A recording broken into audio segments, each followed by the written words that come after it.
nice features, nice tools to have, more cost, right? Okay, but the road safety audit, this must be given priority. The government is telling me to do all these things and there's no incentive.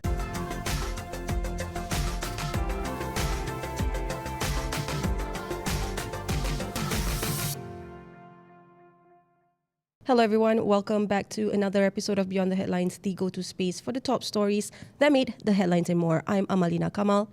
And I'm Hazween, Hassan. Heavy vehicles, heavy toll. That is our topic in focus for today.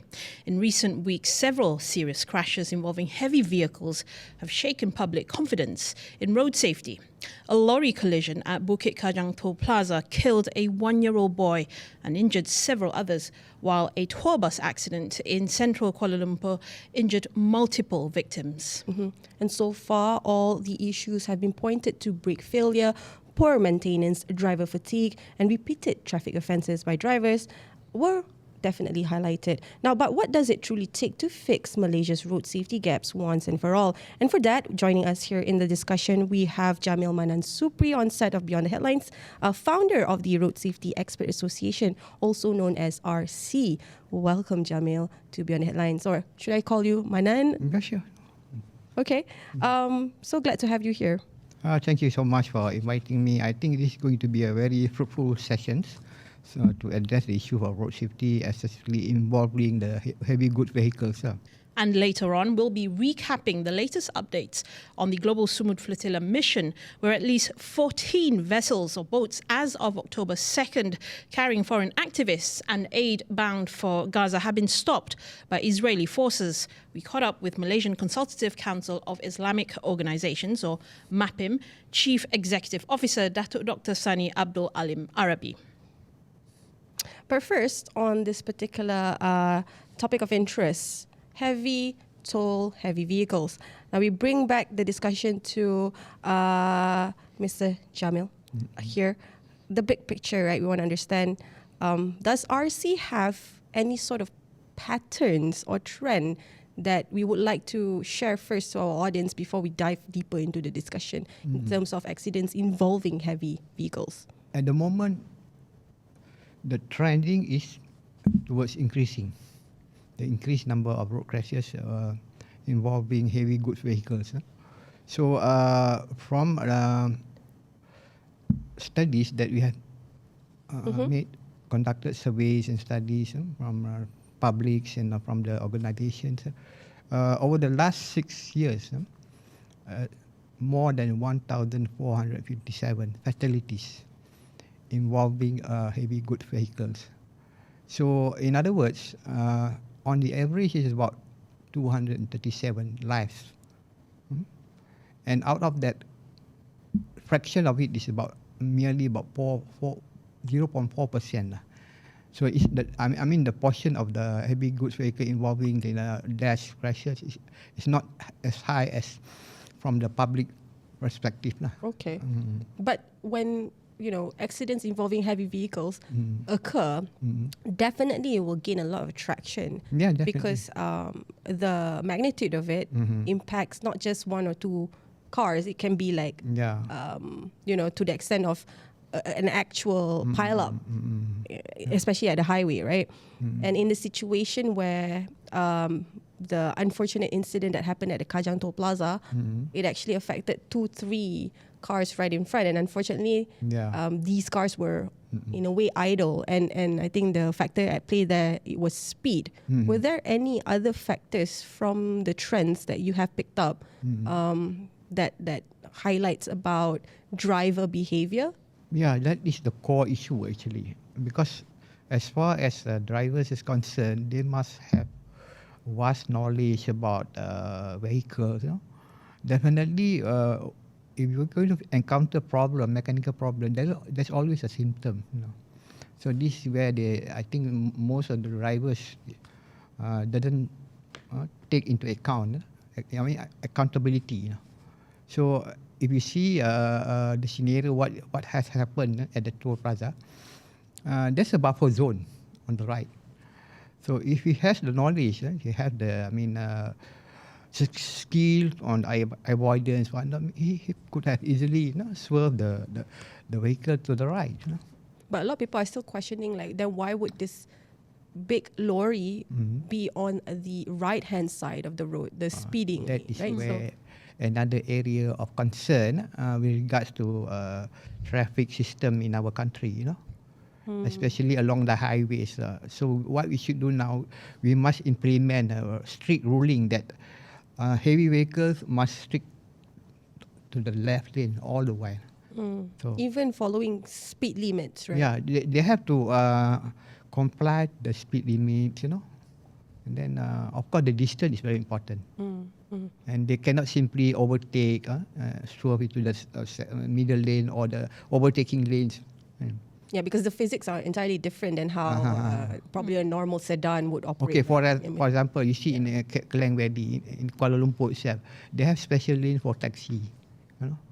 So no private cars is allowed to follow the same lane. So this is something that we should also exercise along the highways.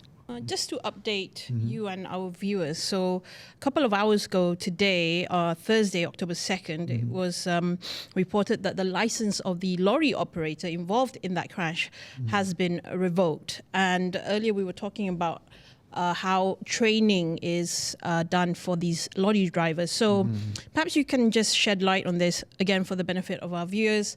How long does it take typically for a driver to get his or her competent driver's license to drive these heavy vehicle, for commercial goods?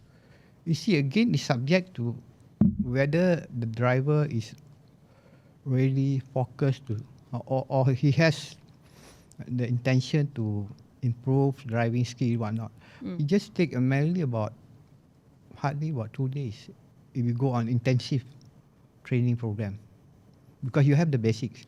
It's just a matter of to refresh and gain some technical advanced method of driving, things like that.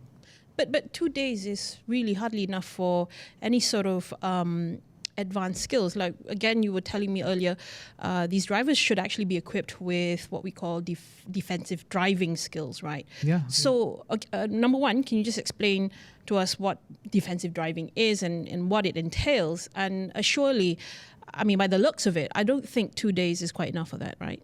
Well, okay. From past experience that we have conducted defensive driving courses, we take about 2 days. Full intensive training, because we cover two aspects, the theory and the practical aspect. So those who attended the training session, basically they have the basic driving skill. So it's just a matter of whether they practice what have been taught. Like, for example, your sitting position. So how you sit, whether it's a perfect sitting position or how you place your hand on the steering wheel. Right. So these are the areas that the basic part of it. Then we go into other subject. But what other aspects of defensive driving should Okay, be highlighted? You see, when we talk about defensive driving, majority didn't really understand what is meant by defensive driving. So they were thinking that if we were to take up a defensive driving course, that means we are going into motorsports. That is the perspective. But actually, when you in general, when you talk about defensive driving, it's not just about driving. It covers everything. It's your attitude, Right. whether you have the sense of helping others, or responsible, so that will include your discipline. Right. But do you think Malaysia is still lagging behind when it comes to best practices? For instance, judging from the amount of accidents that have been taking place thus far, at least for this year, if I can just recall, we've got the Oopsie bus crash that involved university students. And then we had that FRU crash as well. That particular case was because the muatan of the lorry, right, was Again, yeah. it was not Overloaded. It's overloaded, and it was not supposed to be bringing whatever weight or whatever items, materials that it was caught driving. And then we had that truck driver ramming through elephants. Maybe not human lives, but an elephant's life, a baby elephant's life. But that particular case was about a poorly lit road. So again, do you think Malaysia is lagging behind when it comes to global best practices in ensuring that lives are secure and safe whenever they are on the road?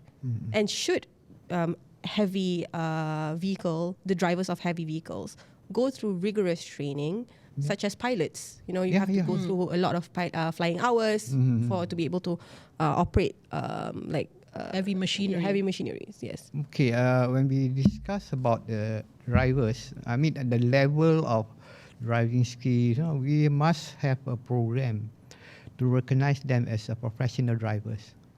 Like I had discussion with a few organizations. Maybe we will come up with a special module for them to undergo intensive trainings lah. So it will take maybe longer, about 1 week or so. So that they have in-depth knowledge about driving, not just driving, about the maintenance, about the rules and regulations, traffic rules, and then also in terms of communication. So they have to master everything lah. So we can always recognize them as professional drivers. Maybe the terms that we should address is they are the forwarders. What's the duration of the training period? Would you say should be enough? You see, in our country, thus far we don't have any agency that conduct long training sessions. It's just a matter about 1 or 2 days. But if you're talking about European countries like Australia, Japan, so they have to attend at least nothing less than 2 weeks. Wow. For example, Okay. So far we didn't practice that. Right. Okay. Moving away from having to focus or zero in on driver behavior here, to what extent do operators, or at least the government, should be having a hand in ensuring that the roads are safe as well? I mean, it's an obvious question, right? But looking at how our roads are built, whether or not they are safe enough for these lorries to be on, is one factor that we have to also weigh in. And second is that should we also enforce strict working hours for these drivers, so that they are not experiencing any sort of fatigue, they are actually alert while on the road. Okay, there must be restriction. I mean, in terms of driving hours, and then which route the drivers is going to pass through. You're talking about the highways. So there must be proper monitoring. The moment they enter the toll plaza, right until the exit point. Right. So there must be a proper and strict monitoring in terms of speed, drivers' behavior. That's why it's compulsory for vehicle owners to install GPS. It's a requirement by the authority lah. Right. But it's a question of whether they turn on the GPS or not, because this happened. Right. Some they didn't put it on, so we cannot have a real-time reading, the record. So this is something where road safety audit must be enforced.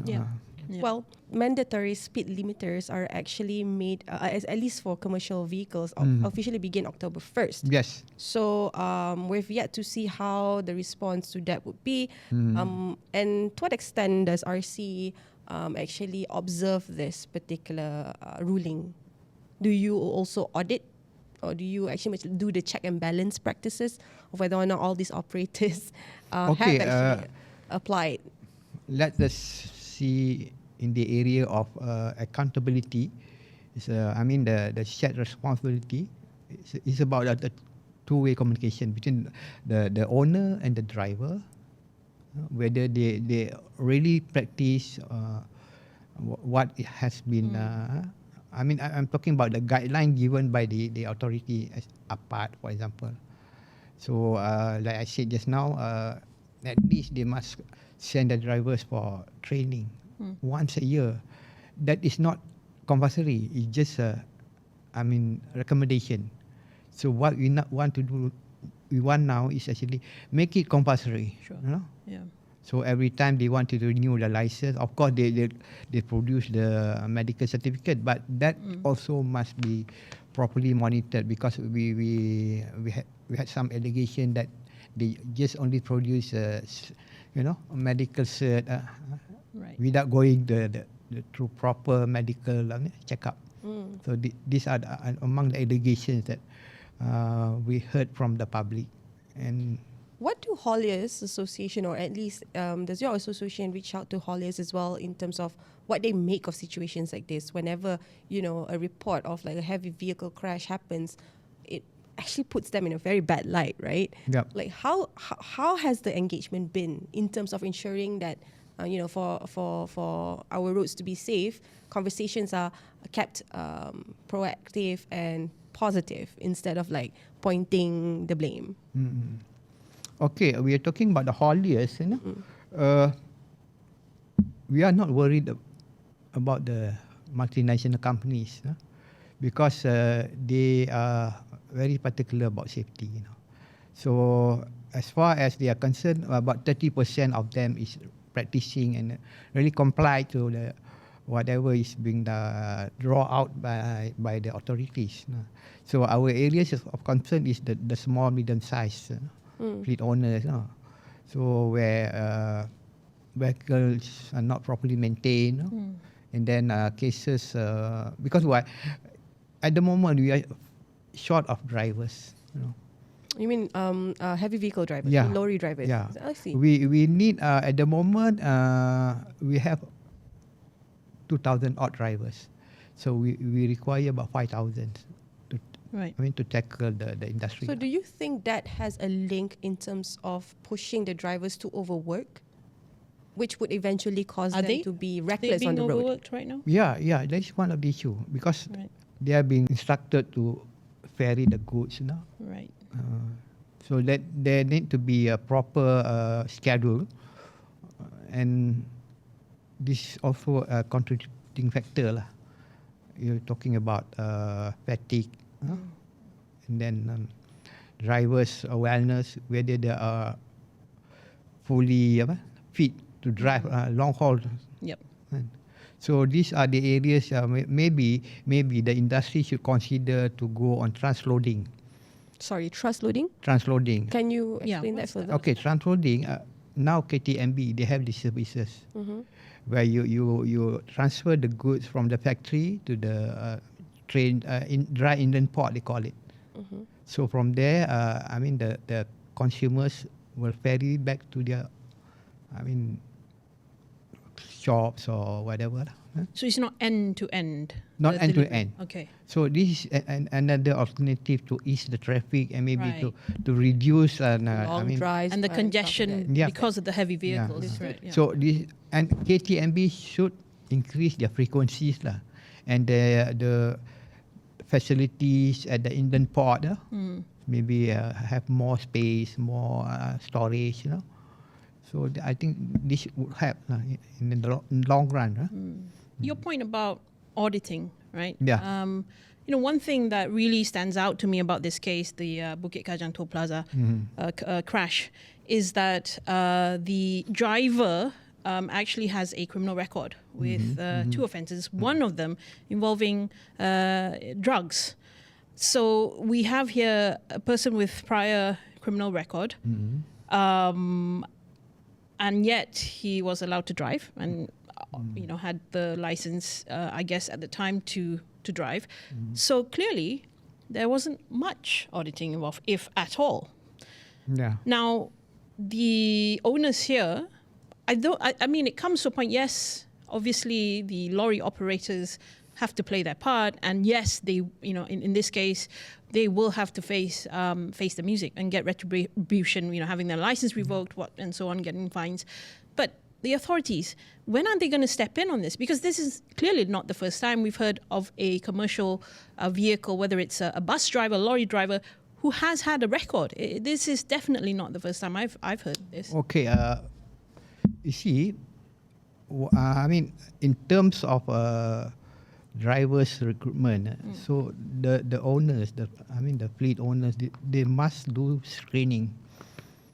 Yeah, make sure that the drivers doesn't have any record traffic offences or not. Of course, when we take into account about their past record, we must make comparison between criminal and traffic. I mean, we have to be fair. Should there be more engagement between cross agencies as well? Like, for instance, the police together with JPJ to screen. I mean, yes, you're putting the responsibility to screen these drivers on the operators or the employers, right? Fine. But the enforcement aspect. You're talking about this. Talking about the road safety audit. This must be given priority. So, okay, for example, vehicle have to go for inspection after every 6 months. So you just cannot rely on after inspection done, everything is okay. Yep. So they must have to go on a random check. I mean, maybe you can follow them back after the inspection, because this also, there's an allegation about using tires on rental basis. Just for the sake of inspection, they rent out tires. Right. Okay, how to So this is a big problem then. Like upon inspection, so they tweak the specs just to check the list of the audit. Yeah. And then when they go back, so they fall back to their original parts. Yeah. Or the parts that are faulty. Yeah. Oh, so okay. So I think they have to do the tracking. Maybe they have their own internal enforcement unit. Right. Just follow them back. See where they go. Maybe they go back to the tire shop. Right. Then dismantle the tire and put back the same old tires. So I'm actually quite surprised by this, that there have been such instances where they do this. Yeah. Do you think there could also be a possibility where some sort of collusion is happening? Say they have someone working on the inside, like an informant, telling, hey guys, there's an inspection coming up, maybe in 2 days, you guys better swap the tires if you need to, do you think, you see, what's the possibility? You see here, Postpacom, right? They do the inspection based on what they cited. But after the inspection, it's not their responsibility. But then again, you cannot simply say, everything is done. There must be a grace period, like you do construction, can. Once the building is completed, there'll be a liability period. So we must apply have greater responsibility beyond the inspection itself. Yeah. There should be like a follow-up as well. Follow-up, yeah. Okay. Yeah. What about having to really push this on a policy level? What are the gaps still? What are the pushbacks, at least from the operator side? Is it cost? Is it just too many regulations that or conditions that they have to abide by that they don't even have, macam tak menang tangan in that sense, No, actually, it's all about financial implication. I mean, cost, operational cost. So maintenance of a vehicle. You're talking about the tire alone. One unit easily would cost them about $1,000. One tire. And this One is for tire. what kind of lorry? Like a 3-ton, maybe more than that? Yeah, 3-ton more than lorry? that. Okay. Yeah.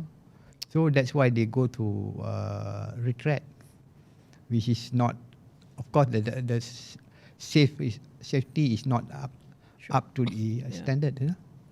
Do you think, the current reporting tool to actually, highlight if there's an errant driver on the road, you've got that sticker, the number behind the lorries, and then please call. If you report the driver of this vehicle, I have to be honest about this. Yeah. Do you think it's actually outdated?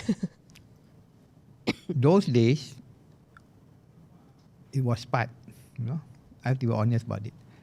So when the SPAT become apart, I mean that the enforcement is lacking somewhere.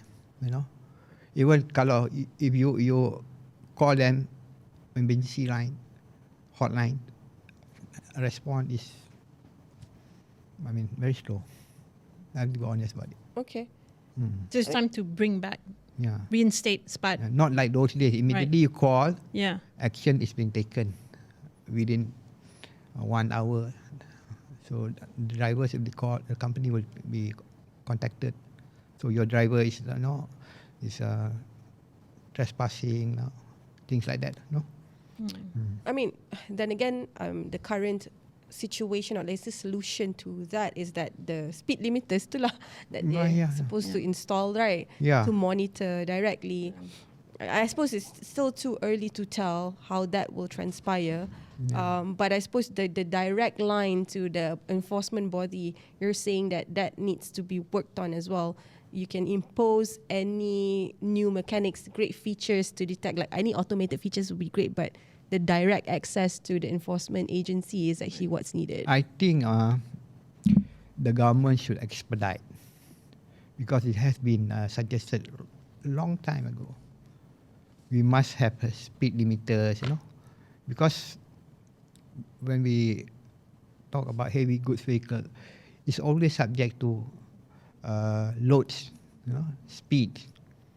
So this where accident happens due to overloading, and the impact is subject to the momentum, crash momentum.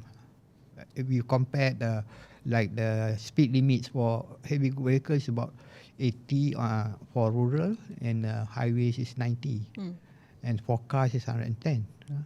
So that's the difference is based on the load of the vehicle, the weight of the vehicle.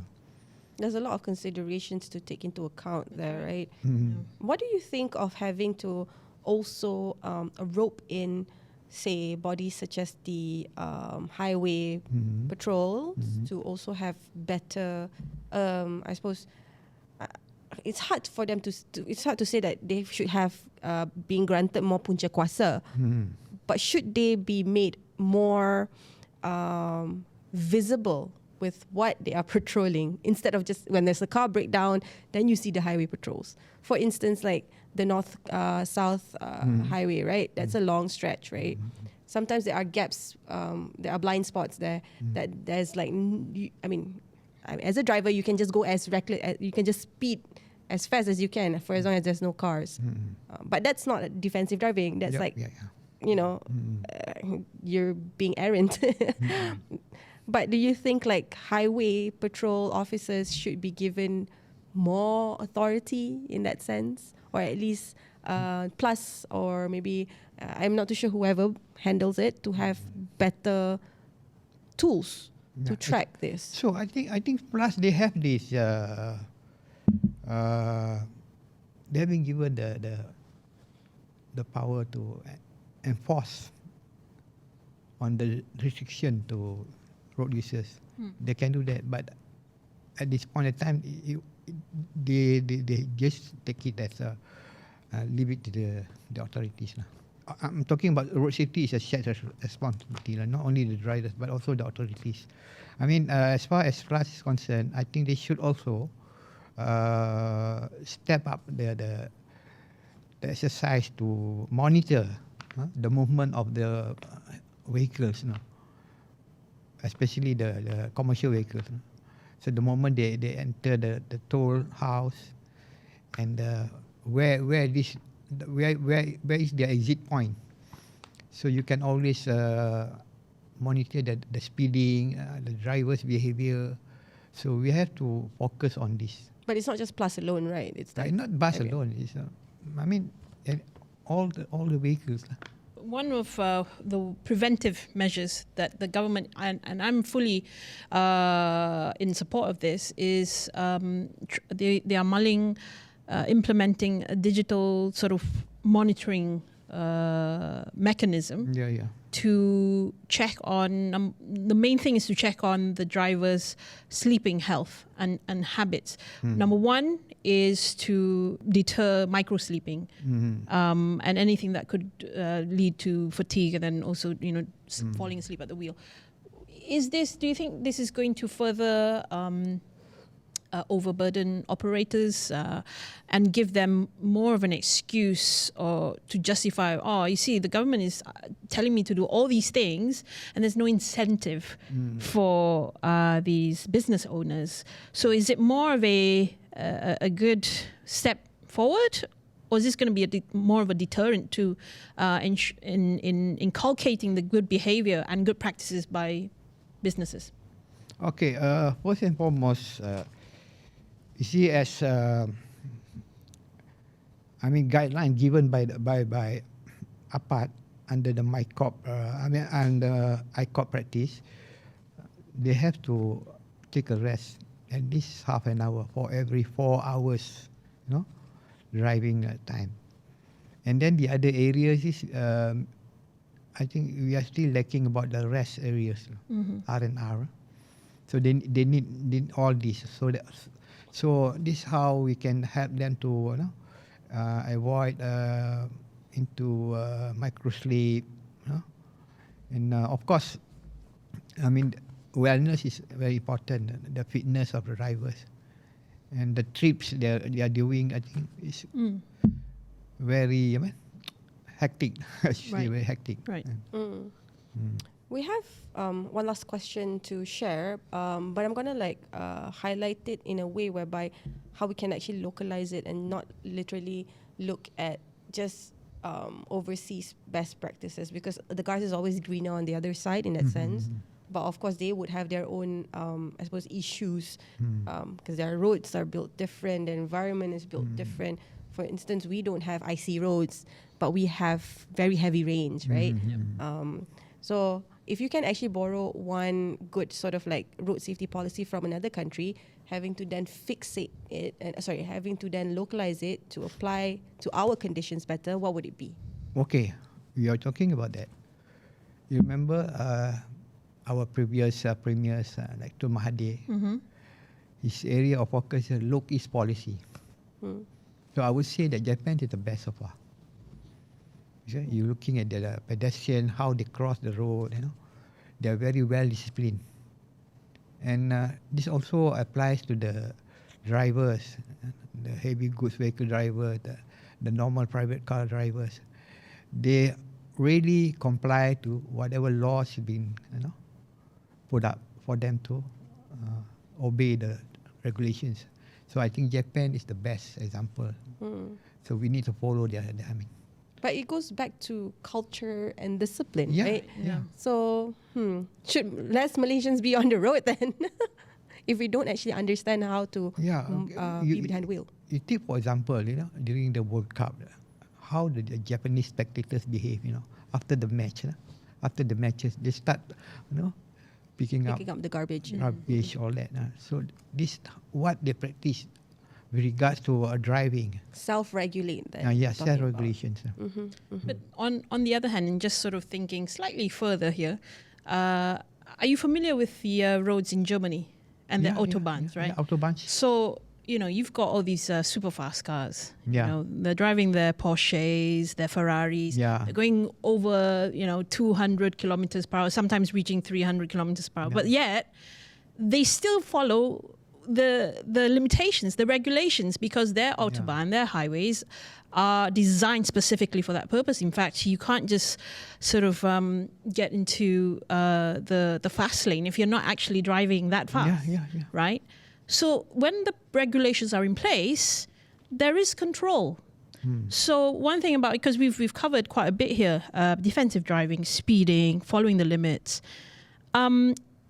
is, I think, and because you brought up Japan as a good model here, if the regulations make sense or are there in the first place, we can change things, right? We can make it better.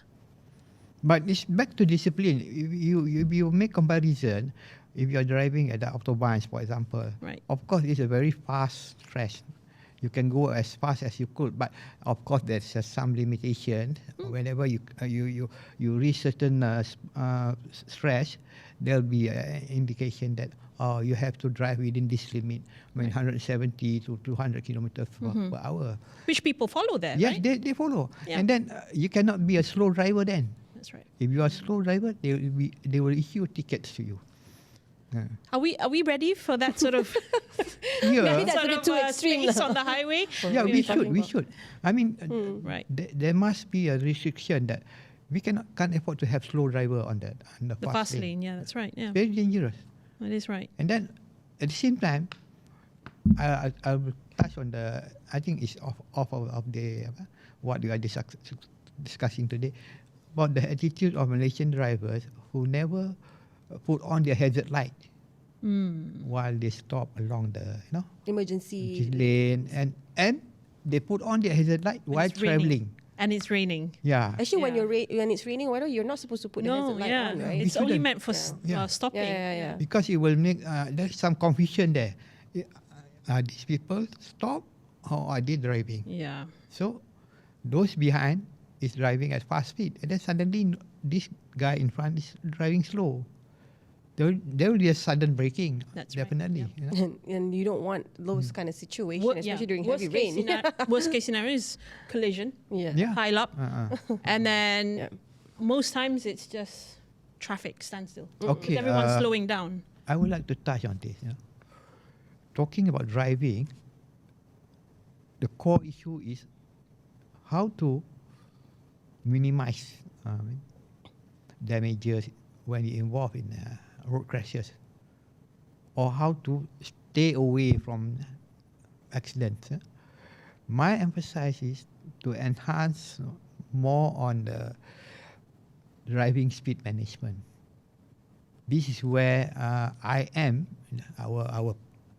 Institute Mandu should focus more on educating these drivers, because if you don't have the capability, the competency to manage your speed, then of course it's going to be a very severe damages.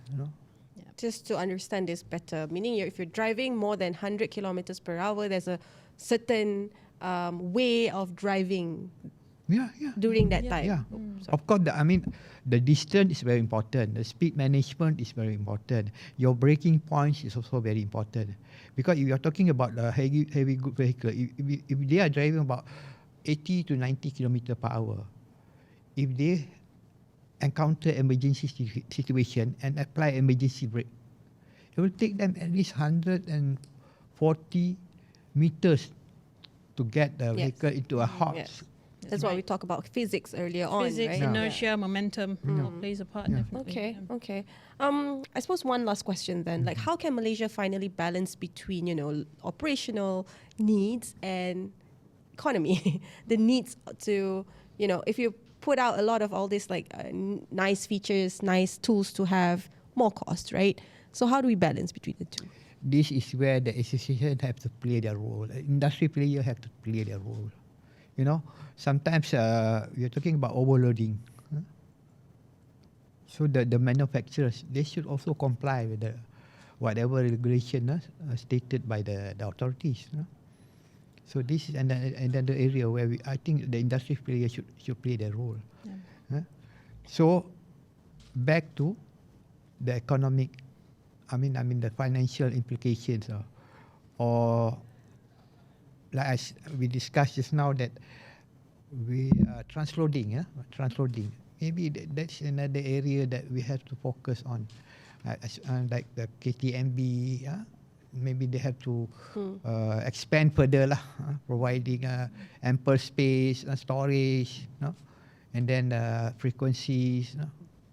They have these services. It's ongoing, but maybe they can increase the volume. So basically not making things more too linear in that sense. Okay. So this will help to decrease the operational cost for the owners, the operators, in a way. Yeah. And of course it will help to ease the traffic jams. That's right. The fatigue, and drivers' stress and whatnot. Right. Well, thank you so much, Jamil, for your insights. We actually definitely do appreciate. Although we don't speak about just how to maintain, how to operate heavy vehicles, the driver behind the wheels, but I think we touched enough in terms of understanding what the gaps are. My particular surprise was that there are ways to kind of maneuver around Puspakom checks, which, all these operators will rent parts just to, pass the inspection, and after that it just goes back to normal. I would like to recall the statement issued by our Professor Lau Teck Hua a few days ago. Inspection cannot just simply rely on documents. It must be a win-win situation whereby you don't just do the citing on the document, but you must go to the premises of those operators. Indeed. See how they manage the logistic things like that. Right.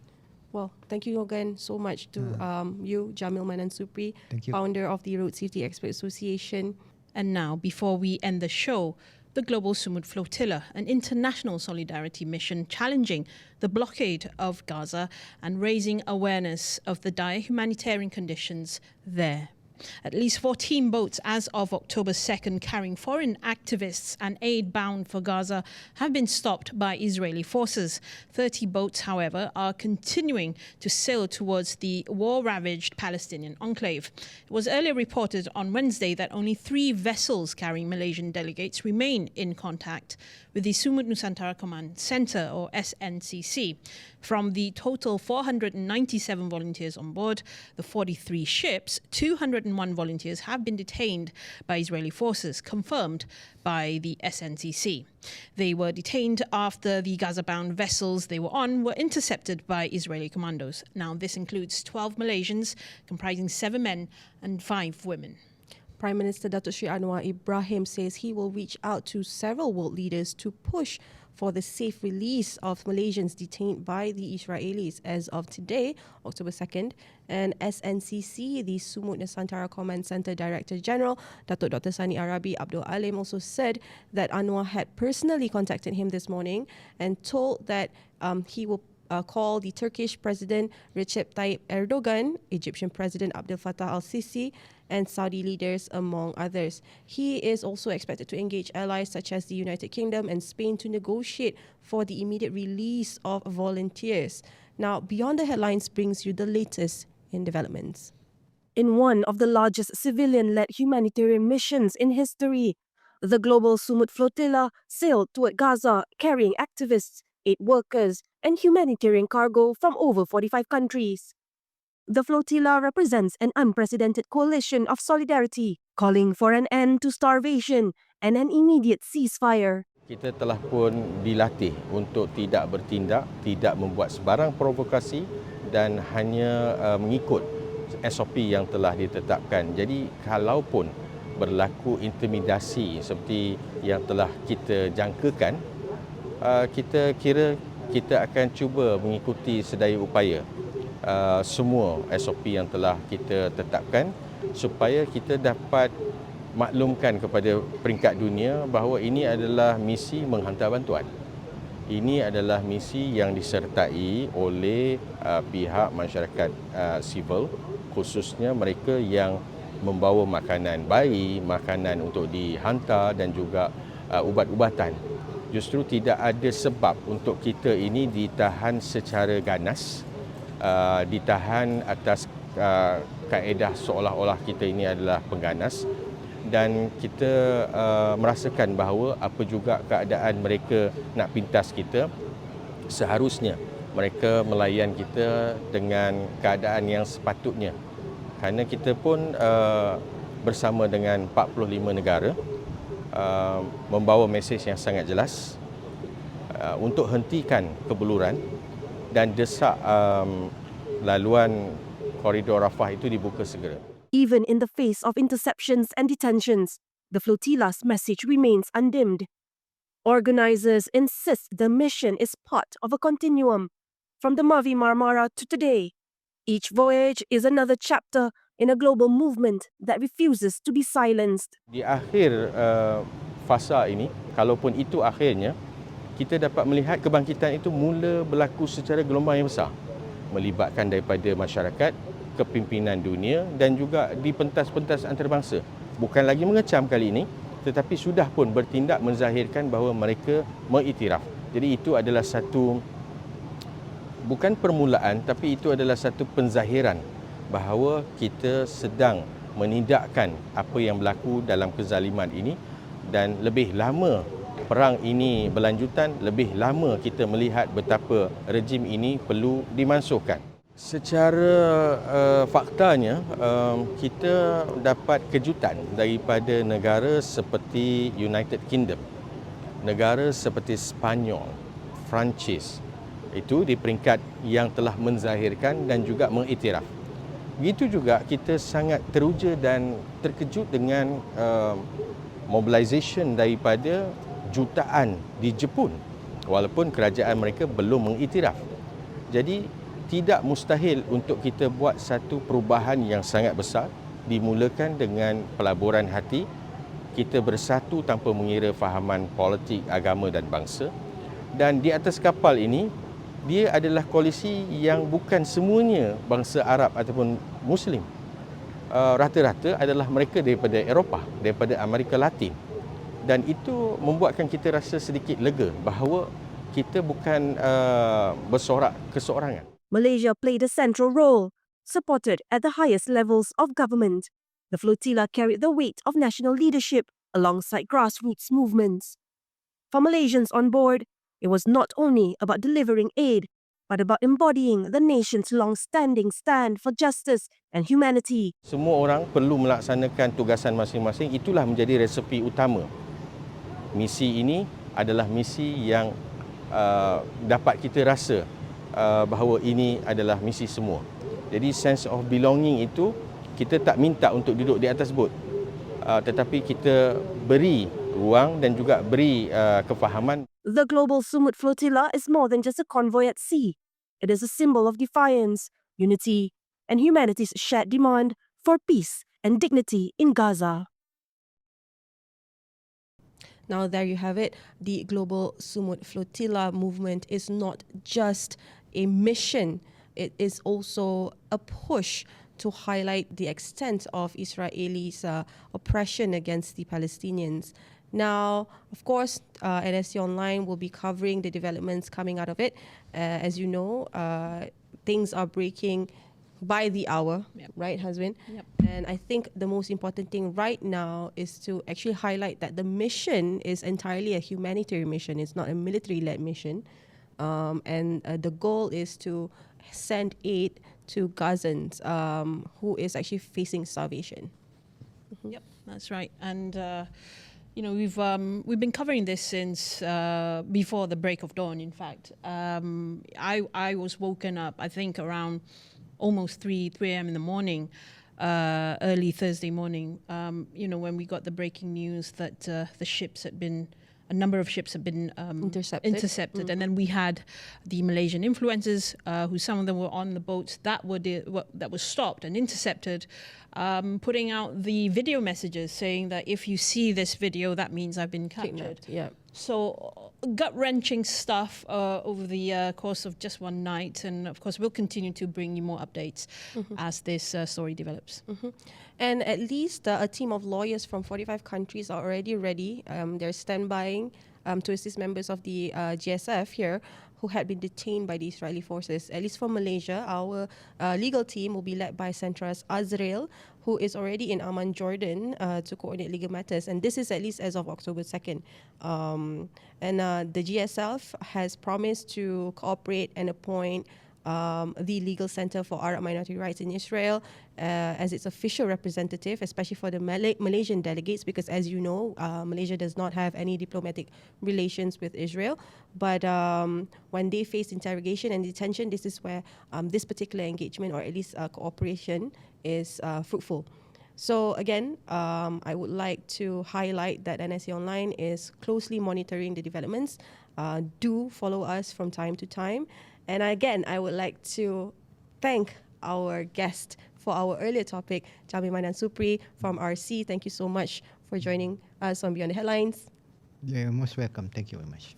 And to our audience, yes, it is indeed the end of our episode. If you do like this particular episode, don't forget to like, comment, and subscribe. Don't forget to also turn on the notification bell if you haven't already. You'll not only get NSC Beyond the Headlines update, other NSC Online's news report will be delivered to you.